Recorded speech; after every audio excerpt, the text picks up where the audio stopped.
Përshëndetje dashur miq dhe mirë se vini në këtë episod të 11 të Great Roy Podcast.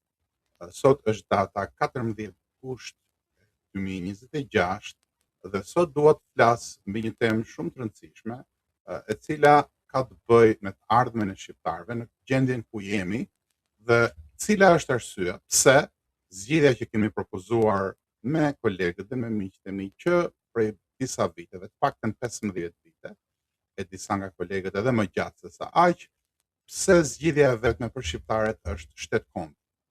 Pse ne themi që shtetkombi është zgjidhja jone vetme, cilat janë arsyet, cilat janë përgjigjet për disa nga pset e shumta që na drejtohen gjatë bashkëbisedimeve me bashkëqytetar, bashkëdhetar, sinat dhe ashtu dhe në mërgat.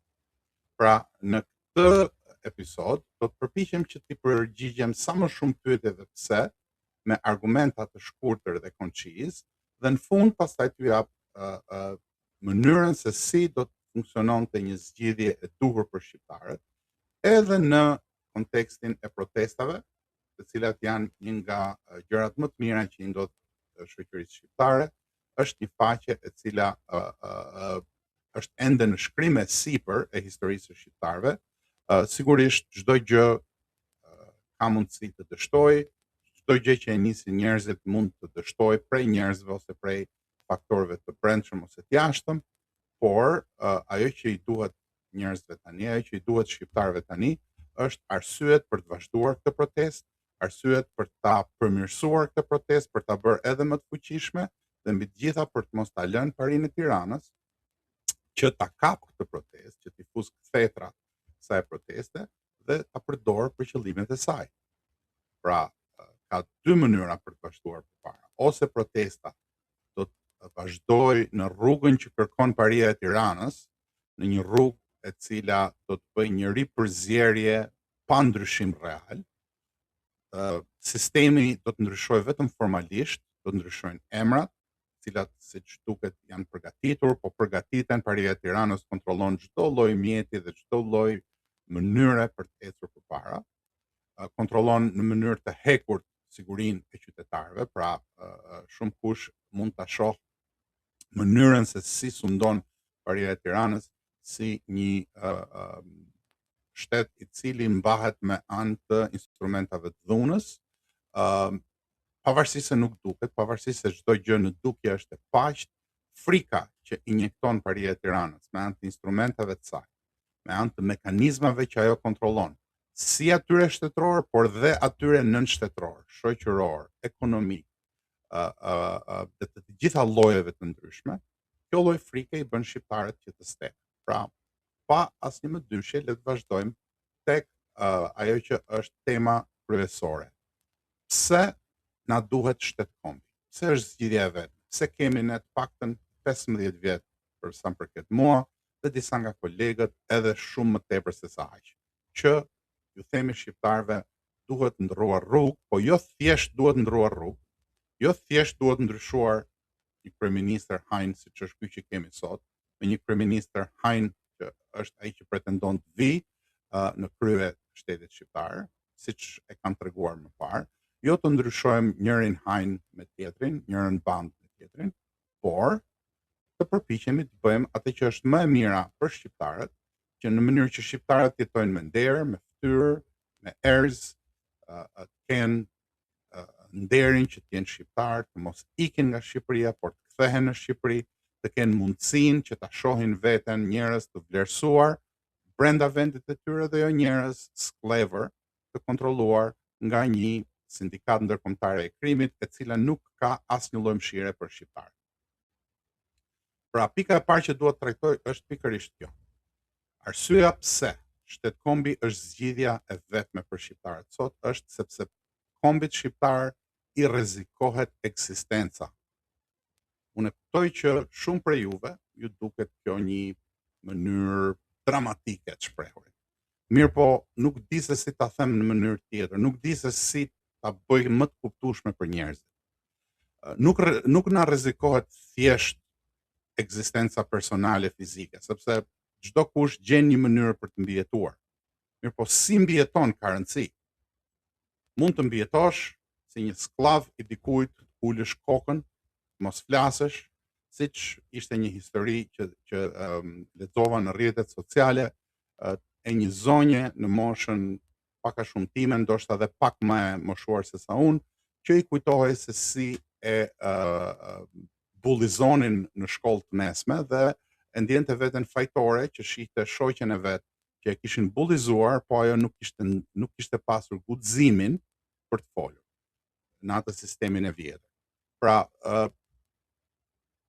mund të jetohet edhe duke ulur kokën, mund të jetohet edhe duke ndenjur sklav në një padron të ri, mund të jetohet edhe duke duruar për shumë e shumë kohë.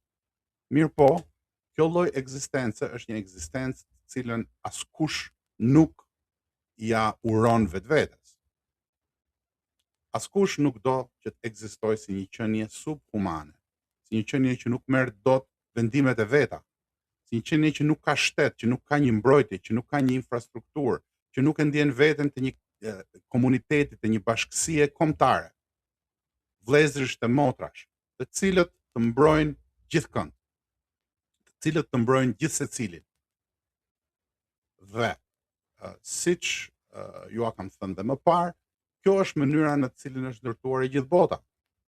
Mirë po Shqipëri si kanoset rreziku fatal i daljes së pronarit të ri, siç e kemi thënë, dhe ky pronar i ri, Sindikata Ndërkombëtare e Krimit, në bashkëpunim me një pari antikombëtare, shqiptarizuese, që i urren shqiptarët, që nuk ju do ju, që gjithçka që ju jep ju koston me 10 fishin, 20 fishin, 30 fishin. Pra çdo gjë që merrni nga kjo pari, edhe ato gjëra që mund t'ju duken të këndshme, të mira, edhe ato parat që i fusnin bank, mos harroni që i keni marrë me një çmim të paktën 10 fish. Kanë fituar ata dhe të paktën 100 fish më shumë ose 200 fish më shumë ka përfituar Sindikata Ndërkombëtare e Krimit dhe është një borxh në cilin nuk hyni thjesht ju. Është një skllavëri në cilin nuk fusni vetëm veten. Është një skllavëri në cilin fusni brezat e ardhshëm. Pra, poshtërsia e këtyre 36 viteve nuk është thjesht se kanë vjedhur, nuk është thjesht se kanë hapur portat e Shqipërisë, se kanë bërë hën as pa porta, as pa dritare, as pa çati. Thjesht mure, e kush do vjen, kush do hyn, kush do del, vinë, marrin, llabrojnë, edhe pastaj dalin, ikin, shkojnë i nxjerrin para jashtë, edhe këta vetë i nxjerrin para jashtë. Pra nuk është thjesht ky problemi. Problemi që dhe krimet që kanë bërë këta është shkon përtej kësaj, sepse këta kanë futur në skllavëri brezat e ardhshëm. Jo më kot, ata që dalin më së shumti në protestë janë rinia, sepse është rinia që e kupton që nuk ka më asnjë zgjedhje në këtë lloj Shqipërie. Nuk ka më asnjë lloj të ardhme në këtë lloj Shqipërie. Sepse pavarësisht se mund të mos jenë të qartë se cila rrugë duhet marrë, pavarësisht se mund të mos jenë të qartë se si duhet vepruar për t'i dalë kundër kësaj parie, e cila kontrollon shumë qeliza, do të ndalem në ato më poshtë. Pavarësisht të gjitha këtyre, ajo rini e ndjen në zemër, e ndjen në shpirt që e kanë skllavruar. Mirë po ajo që duhet të kuptojnë është që skllavërimi ka ardhur edhe si pasojë e mos veprimit, e heshtjes apo ende dhe më keq, e bashkëpunimit të prindërve, të gjyshërve të tyre me të gjitha llojet e projekteve antishqiptare të kësaj parie. Sot është Edi Rama në krye, përpara ka qenë Sali Berisha, më parë ka qenë Ilir Meta, Erion Velia, Lulzim Basha, e të gjithë veglat dhe dominot që i kanë luajtur ata si gur, si ushtar shahu, në të gjitha llojat e lërave të ndryshme për Sindikatën Ndërkombëtare të Krimit. Ka një arsye pse të rit nuk e shohin këtë shpresë. Kjo arsye është mungesa e dinjitetit, mungesa e nderit, të cilin mund të ta jap vetëm një shtet që të përfaqëson. Mirë po që shteti të përfaqësoj, se shteti e kemi thënë disa herë dhe është një gjë e njohur që shteti është instrument dhune. Shteti të pengon të bësh disa gjëra që mund edhe të të pëlqej ti bësh, sepse ato janë të dëmshme për shoqërinë. Shteti vendos kufi. Dhe këto kufi duhet të jenë të pakalueshëm për askënd, sepse përndryshe, nëse shteti vendos kufi për mua, po jo për ty, ai është një shtet që më shtyp mua. Nëse vendos kufit vetëm për shqiptarët, por jo për anti-shqiptarët, ai është një shtet diktatorial. Nëse shteti mbahet me polici, ai është një shtet policor.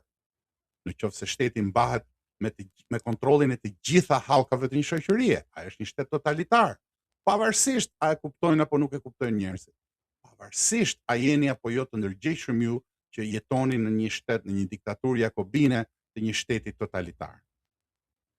Pra, shteti për të bërë i pranueshëm ka nevojë për një suaz, për një ombrell ku të gjithë njerëzit që janë nën atë shtet, të gjithë shqiptarët që jetojnë në Shqipëri dhe më gjerë, ta ndjejnë veten pjesë e një organizmi shoqëror edhe më të gjerë.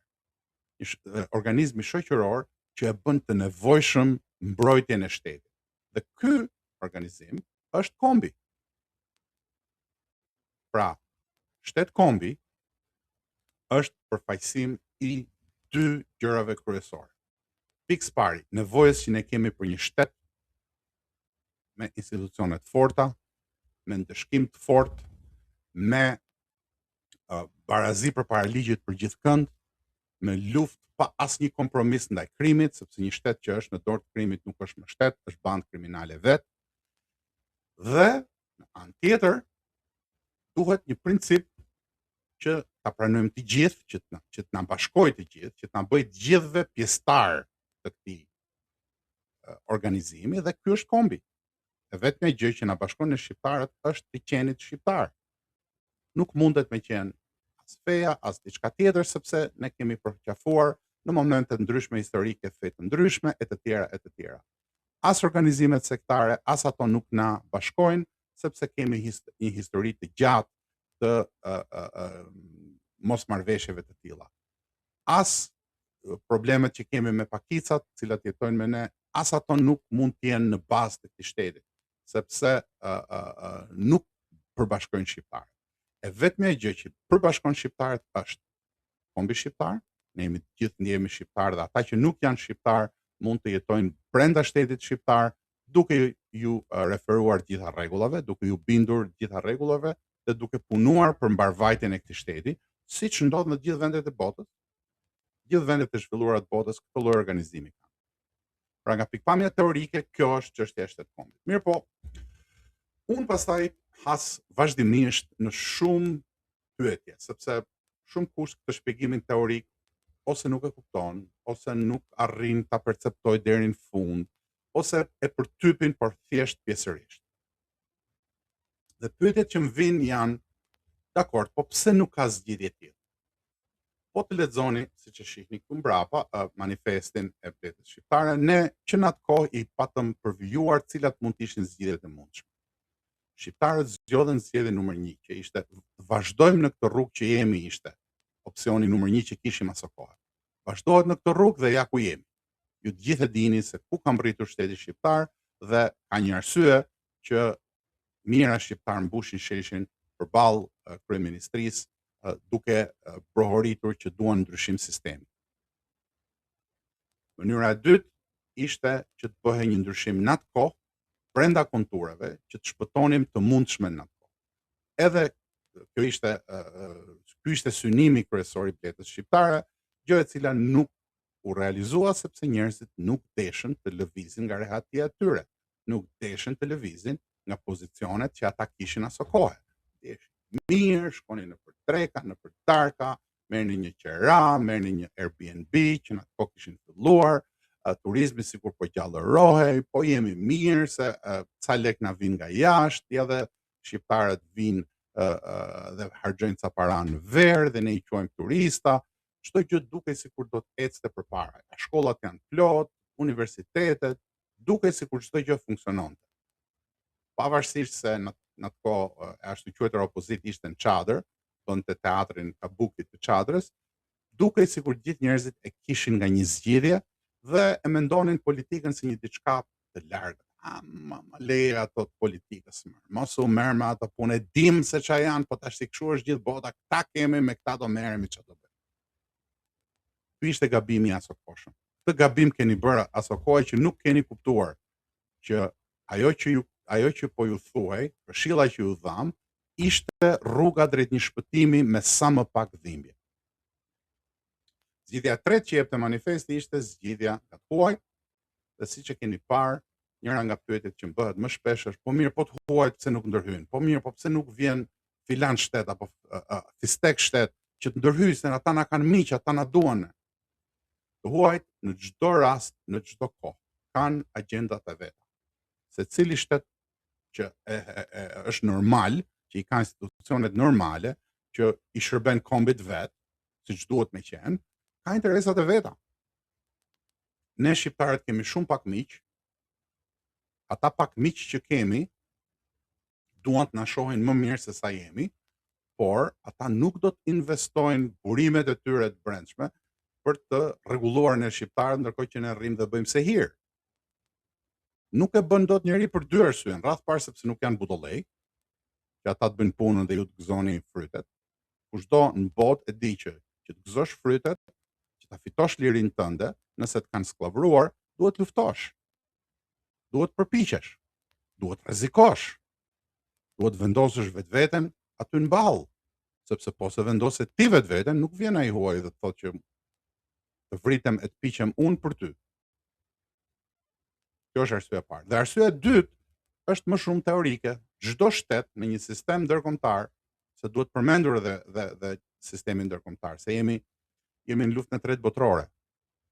Dhe pikërisht gjatë këtij ashpërsimi të marrëdhënieve ndërkombëtare, gjatë luftës së tretë botërore, e cila është një luftë e veçantë, hibride, me shumë aspekte të cilat njerëzit nuk i njohin realisht, çdo shtet që e njeh mirë se si funksionon bota, ka vetëm një objektiv primar: të ruaj kapacitetet e veta për të ruajtur veten.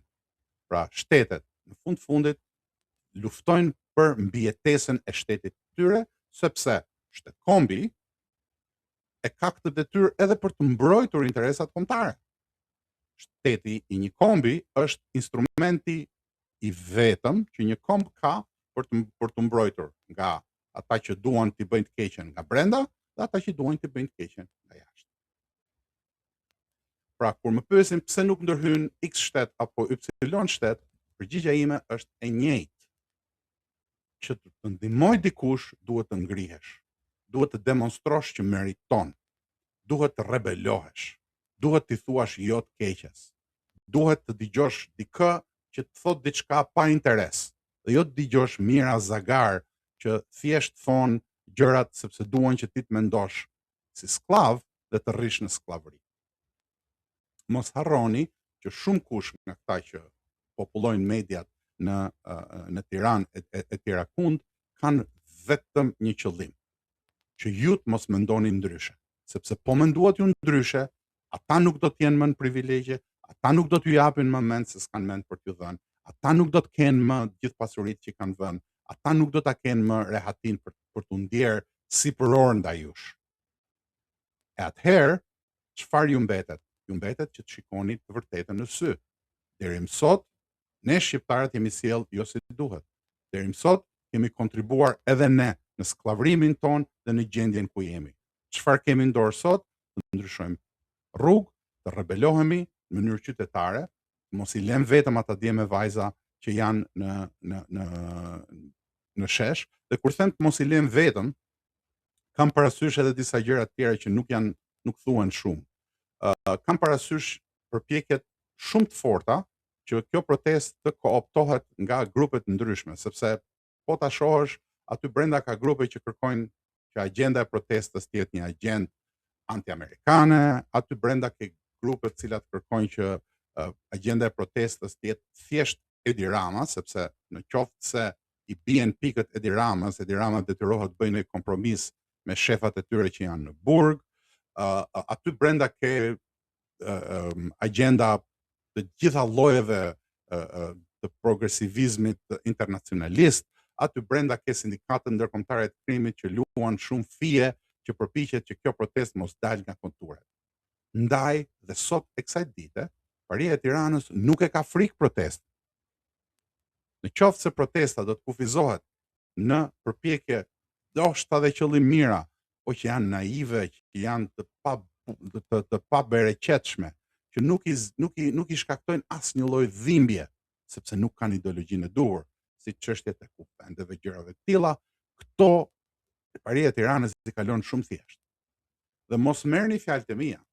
Paria e Tiranës me anë të një shkrimi të një ashtu quajtur shkrimtar të njohur dje, bëri një sfidë të hapur edhe ndaj ndërkombëtarëve, edhe ndaj atyre që janë shesh, dhe ndaj gjithë shqiptarëve, duke i quajtur shqiptarët të papranueshëm, shqiptarët e Kosovës dhe shqiptarët e Iliritës të papranueshëm për Parinë e Tiranës. Nuk merremi me ju, ju keni agjenda të tjera, ne duam kontrollin këtu.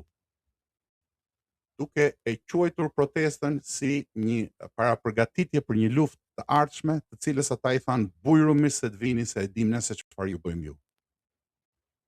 Ky ishte një shkrim që u shkrua dje nga shkrimtari i famshëm Ben Blushi, i cili po të lexohet me kujdes, ka brenda mesazhe për gjithkënd. Janë mesazhet e Parisë Tiranës, janë mesazhet e njerëzve të privilegjuar të Parisë Tiranës, të cilët ju thonë ne ju sundojmë, ne s'keni çfarë të na bëni, ose ulni kokën ose ikni nga Shqipëria. Kjo është pyetja që vendoset para jush. Mos mendoni pse nuk na ndihmon X shtet, Y shtet. Pse nuk reagojmë ne ndaj kësaj? Dhe ku çon kjo lloj retorike? Që në një farë mënyre tregon edhe frikën e madhe që ka Paria. Paria ka frikë vetëm një gjë. Ka frikë momentin kur sheshi, pikë pari, po dhe të gjithë shqiptarët më gjerë ta kuptojnë që zgjidhja e vetme është ideologjia kombëtariste, është ideja e shtetkombit, dhe nëse ne do të bëheshim gjithë bashkë, pa dallime kush si qysh tek, të gjithë bashkë për të mbështetur këtë idenë e shtetkombit, atëherë Paria nuk ka se ku shkon. Thundra e ligjit, sa do të vrapojnë ata, thundra e ligjit është më e shpejtë se sa çdo vrap që mund të bëjnë ata.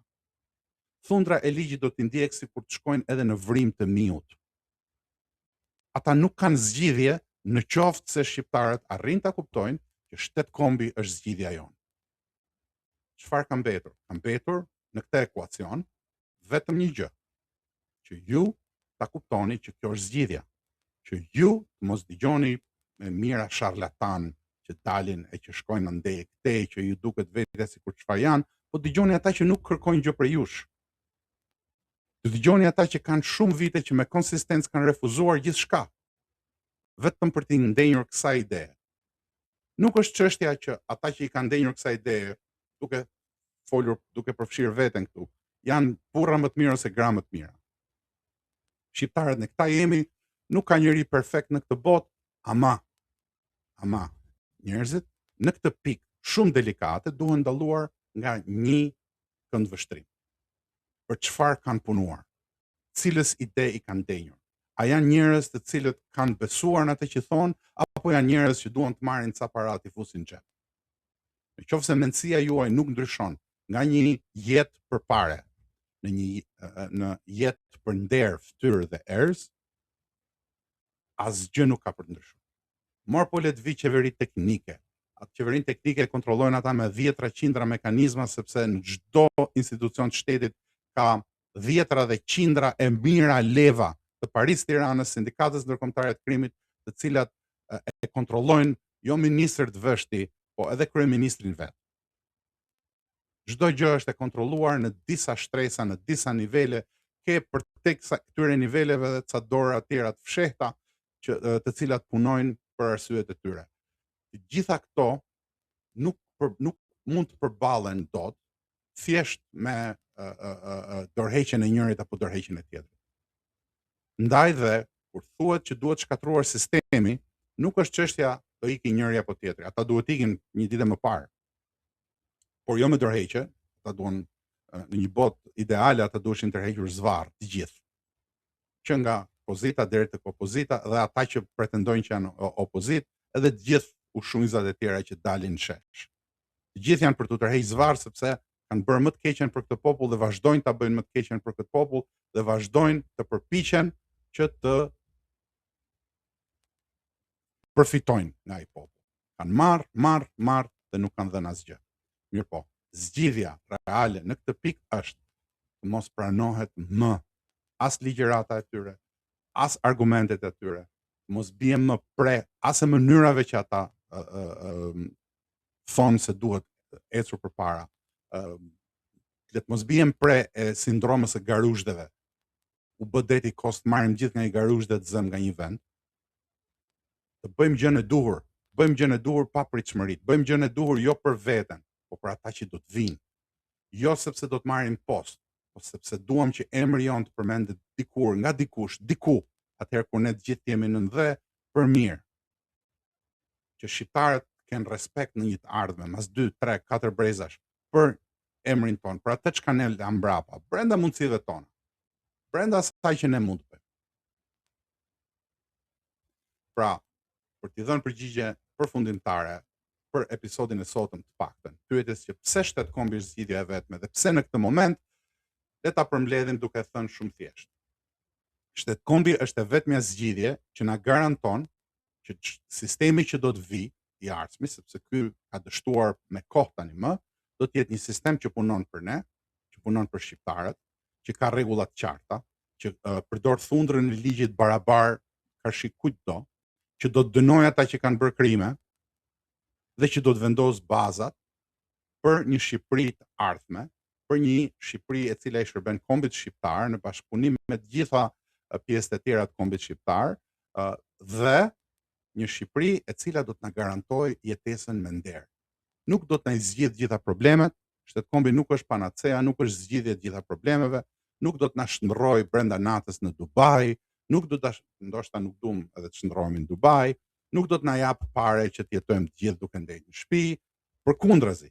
Shtetkombi kërkon punë, kërkon vetmohim, kërkon sakrificë, kërkon rikthim tek mendësia e punës dhe tek nderimi i punës. Çdo punë më mësonte Imat është nder. Cila do lloj pune? Këtu duhet të kthehemi. Duhet të kthehemi tek respekti ndaj njerëzve, tek respekti ndaj vetvetes dhe ndaj jetuarit me nder.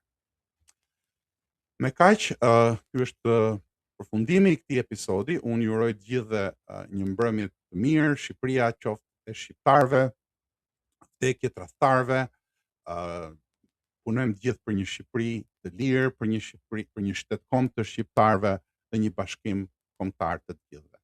Faleminderit, deri herën tjetër.